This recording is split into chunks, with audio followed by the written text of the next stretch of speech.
जय हिंद।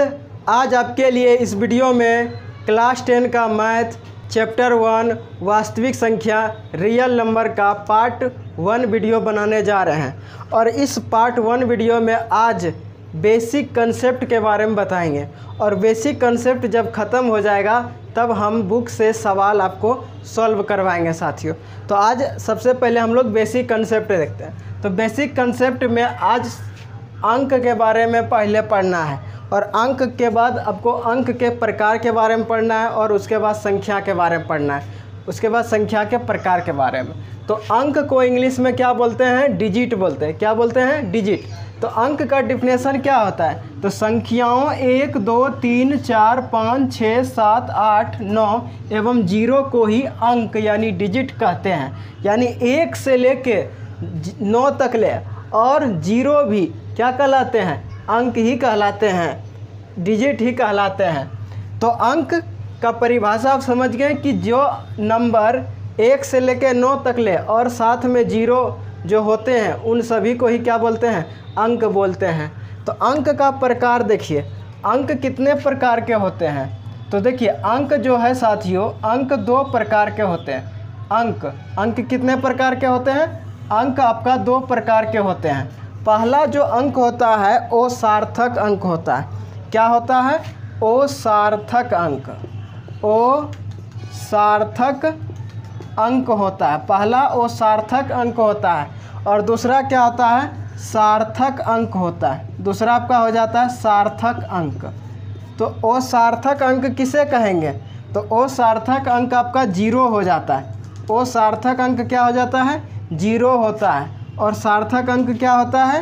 1 2 3 4 5 6 7 8 और 9, ये 1 से लेकर 9 तक ले क्या है? सार्थक अंक है। और 0 क्या है? वो सार्थक अंक है। तो अंक कितने प्रकार के होते हैं? अंक 2 प्रकार के होते हैं। एक होता है वो सार्थक अंक और दूसरा होता है सार्थक अंक। या पहले आप सार्थक अंक बोल सकते हैं और दूसरा वो सार्थक अंक बोल सकते हैं। तो अंक का प्रकार समझ गए। अब यहाँ पर आपको समझना है कि संख्याएँ क्या होता है। संख्याएँ, तो संख्याएँ क्या होता है? संख्याएँ को इंग्लिश में क्या बोलते हैं? नंबर्स बोलते हैं। क्या बोलते हैं? नंबर्स बोलते हैं। तो बताइए संख्याएँ किसे कहते हैं? देखिए कोई भी संख्या आप लिखते हैं, चाहे 245 लिखिए, 244 लिखिए या 315 लिखिए, ये सारे नंबर कैसे बना? तो अंक से ही मिलकर बना। तो क्या बोल सकते हैं? अंकों के समूह को ही हम लोग क्या बोलते हैं? संख्याएँ बोलते हैं। अंकों के समूह को ही संख्याएँ कहते हैं। अंकों के समूह को ही क्या कहते हैं? संख्याएँ कहते हैं। जैसे इसका एग्जाम्पल देख लीजिए। एग्जाम्पल्स में क्या हो जाएगा? तो एग्जाम्पल में जैसे कोई भी नंबर लेते हैं, 255 हो गया, 7,822 हो गया, ठीक है, 215 हो गया, 916 हो गया, 710 हो गया, ETC एक्सेट्रा।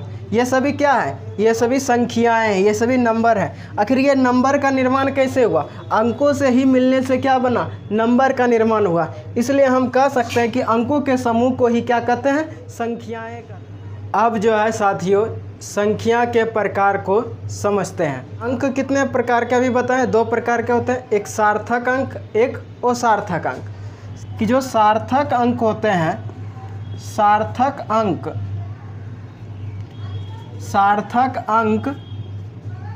प्लस असार्थक अंक, सार्थक अंक प्लस असार्थक अंक पूछेगा तो टोटल कितने होते हैं? तो कुल कितने अंक होते हैं? कुल अंक। तो कुल अंक पूछेगा तो कितना बताना है? 10 होते हैं। कुल कितने होते हैं? 10 होते हैं। सार्थक अंक 9 होता है और असार्थक अंक 0, जो कि एक उसको गिन के चलिए। तो 9 और 1 कितना हुआ? 10। तो सार्थक अंक और असार्थक अंक कुल कितने अंक होते हैं? तो 10 अंक होते हैं। अंकों की संख्या कितने होते हैं? 10 होते हैं। संख्याएँ के प्रकार या संख्याओं के प्रकार। तो यहाँ पर हम संख्याओं के प्रकार लिखते हैं। संख्याओं के प्रकार, संख्याओं के प्रकार जिसको इंग्लिश में बोलते हैं टाइप्स ऑफ नंबर्स। तो देखिए संख्याओं के जो प्रकार होते हैं बहुत सारे प्रकार इसका होता है, लेकिन मुख्य रूप से इनका कुछ प्रकार को हम आपको बता देंगे जो कि एग्ज़ाम के अकॉर्डिंग से रिलेट करेगा। तो सबसे पहला प्रकार क्या है? प्राकृत संख्याएं या प्राकृतिक संख्याएं, जिसको इंग्लिश में बोलते हैं नेचुरल नंबर्स। क्या बोलते हैं? Natural numbers. तो ये नेचुरल नंबर्स क्या होता है? तो कहता है कि गिनती की सभी संख्याओं को प्राकृत संख्याएं या प्राकृतिक संख्याएं कहते हैं। इसे कैपिटल एन से यानी बड़ी एन से सूचित किया जाता है, प्रकट किया जाता है, दर्शाया जाता है। तो जैसे मैं इसका एग्जांपल क्या लिखे हैं, बड़ी एन दिए हैं कैपिटल एन, उसके बाद 1 2 3 4 5 इन्फिनिट तक ले, यानी इसको अनंत बोलते हैं हिंदी में। तो एक से लेके अनंत तक ले जितने नंबर होते हैं वो सारे के सारे नंबर प्राकृत संख्याएं, नेचुरल नंबर्स कहलाते हैं। ठीक। और एक चीज़ याद रखिएगा, यदि पूछ दे एग्ज़ाम में कि प्रथम प्राकृत संख्या कितनी होती है, प्रथम यानी प्रथम प्राकृत संख्या यानी पहला प्राकृत संख्या कितना होता है, तो 1 होता है। कितना होता है? 1 होता है। प्रथम प्राकृत संख्या आपका 1 होता है। तो सबसे छोटी प्राकृत संख्या कितनी होती है? तो सबसे छोटी प्राकृत संख्या भी क्या होती है? 1 ही होती है। और सबसे बड़ी प्राकृत संख्या तो अनंत होती है, इन्फिनिट होती है, जिसको गिनना संभव नहीं है, वही मेरे लिए क्या हो जाता है? अनंत हो जाते हैं। तो सबसे बड़ी प्राकृत संख्या अनंत होती है। और प्राकृत संख्या को सदैव धनात्मक यानी पॉजिटिव में ही लिखा जाता है, और होता ही है। ये जितने भी प्राकृत संख्या होते हैं वो सब के सब आपका धनात्मक में ही होते हैं, पॉजिटिव में ही होता है। कैसे समझिएगा, जैसे मान लीजिए कि हम कोई भी नंबर लेते हैं 5, तो 5 क्या है भाई? एक प्राकृत संख्या है। 5 आपका क्या है? प्राकृत संख्या। तो इसके आगे कौन सा चिन्ह छुपा है? तो इसके आगे प्लस का चिन्ह छुपा है। कौन सा चिन्ह छुपा है? प्लस का चिन्ह। तो ये क्या, प्लस लिखना जरूरी नहीं है, प्लस हर हमेशा साइलेंट रहता है। यदि प्लस 5 लिखे या 5 लिखे दोनों बराबर ही अंक है। कुछ लोग कहता है कि +5 अलग अंक है, 5 अलग अंक है, इसलिए गलत है। तो +5 या 5 दोनों सेम ही नंबर होते हैं। इसलिए प्राकृत संख्या, जितने भी प्राकृत संख्या होते हैं उनको सदैव धनात्मक यानी पॉजिटिव में ही लिखा जाता है। अब साथियों, संख्याओं के प्रकार का दूसरा प्रकार पूर्ण संख्याएं, होल नंबर्स को समझते हैं। तो यहाँ पर देखिए पूर्ण संख्याएं, जिसको इंग्लिश में बोलते हैं होल नंबर्स, इसका डिफिनेशन क्या लिखे हैं कि यदि प्राकृत संख्याओं में 0 को मिला दिया जाए तो प्राप्त संख्याओं के समूह को पूर्ण संख्याएं, होल नंबर्स कहते हैं। इसे कैपिटल W से सूचित किया जाता है। यानी देखिए अभी हम लोग प्राकृत संख्या को पढ़ें। प्राकृत संख्या कहाँ से शुरू होती है? 1 से लेकर अनंत तक ले, इन्फिनिट तक ले। तो यदि हम 1 के आगे 0 को शामिल कर दें या मिला दें तो वह समूह जो बनेगा उन समूह को क्या बोलेंगे?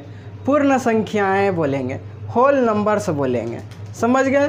तो यहाँ पर जैसे मैं क्या लिखे हैं होल नंबर्स का 0 1 2 3 4 5 इन्फिनिट तक ले। तो देखिए 1 से लेके अनंत तक ले, 1 से लेके अनंत तक ले कौन सी संख्या हो जाएगी? आपकी प्राकृत संख्या बन जाएगी। लेकिन इसी के आगे यदि हम 0 को मिला देंगे तो पूर्ण संख्या बन जाएगा, पूर्ण संख्या कहलाएगा। तो कुछ पॉइंट लिखे हैं, समझिएगा। प्रथम पूर्ण संख्या कितनी होती है, यानी पहला पूर्ण संख्या कितनी होती है? तो 0 होता है। क्यों? क्योंकि सबसे पहले कौन मिल रहा है हमको और दिखाई कौन दे रहा है? आगे में 0 दिख रहा है, इसलिए प्रथम पूर्ण संख्या 0। सबसे छोटी पूर्ण संख्या कितनी होती है? तो सबसे छोटी पूर्ण संख्या भी क्या होती है? 0 ही होती है। सबसे बड़ी पूर्ण संख्या पूछेगा तो क्या बताना है? इन्फिनिट यानी अनंत बताना है। तो सभी प्राकृत संख्याएं पूर्ण संख्याएं होती है, यानी जितने भी प्राकृत संख्या होता है वह सब के सब क्या हो जाएगा? आपका पूर्ण संख्या हो जाएगा। लेकिन 0 केवल पूर्ण संख्या होता है, 0 केवल पूर्ण संख्या होता है, प्राकृत संख्या नहीं होता है। इसलिए हम पूर्ण संख्या को प्राकृत संख्या नहीं कह सकते हैं, लेकिन प्राकृत संख्या को हम पूर्ण संख्या कह सकते हैं। आई होप आपको समझ में आ गया कि पूर्ण संख्या क्या होता है साथियों। तो नेक्स्ट क्लास में हम संख्याओं के प्रकार के बारे में और आगे बात करेंगे। तो साथियों, इस वीडियो को देखने के लिए धन्यवाद।